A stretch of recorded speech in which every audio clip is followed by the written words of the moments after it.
គេខ្លាំងប៉ុណ្ណាតើគេមានដឹងទេនេះជាសំឡេងបេះដូងនោះនាងកំពុងនឹងគេផ្សាយចេញពីក្នុងបន្ទប់គេនាងខាងនេះនឹងនាងខាងនោះកំពុងតែធ្វើអ្វីពេលណាដែលទំនេរដៃចង់ស្ដាប់សូរសំឡេងចង់ខលទៅតែបានទេសែននឹងរូងនាងក្រៃលែងដូចក្មេងមិនធ្លាប់ស្គាល់ក្តីស្នេហាចង់ជួងមុំប៉ុន្តែអារម្មណ៍នឹងប្រាំរុំអងដេញដូនធ្វើទងអារម្មណ៍រំចោលវិញ្ញាណ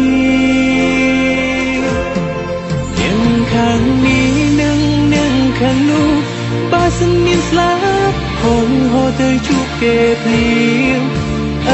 ធិពលបេះដូងលត់លែងស្ងៀមគ្លៀតមួយជុំហៀងសងនឹងគេខ្លាំងលែនាងខាងនោះមានដឹងខ្លះទេ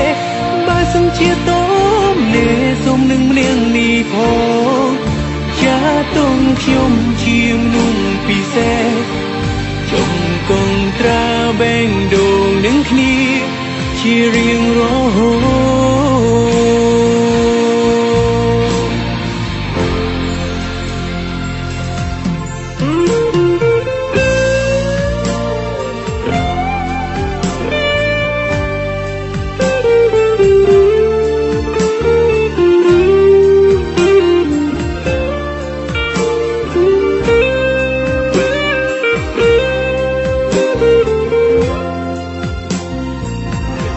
នាងខាងនេះនឹងនាងខាងនោះកំពុងតែធ្វើអ្វីពេលណាដែលទំនេរដៃចង់ស្ដាប់សូរសំឡេងចង់ខលទៅតែបានទេសែននឹងរូងនាងក្រៃលែងដូចក្មេងមិនធ្លាប់ស្គាល់ក្តីស្នេហាចង់ជួងមុំប៉ុន្តែអារម្មណ៍នឹងប្រាំរុំអងដេញដូនធ្វើទងអារម្មណ៍រំចោលវិញ្ញាណ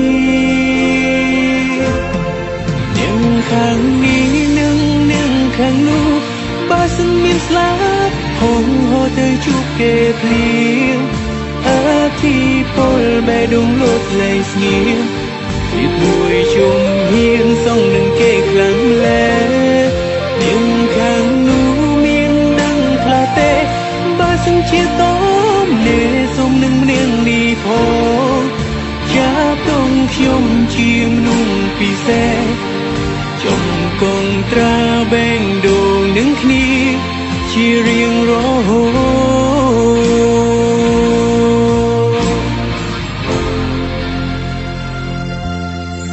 នាងខាងនេះនាងខាងនោះ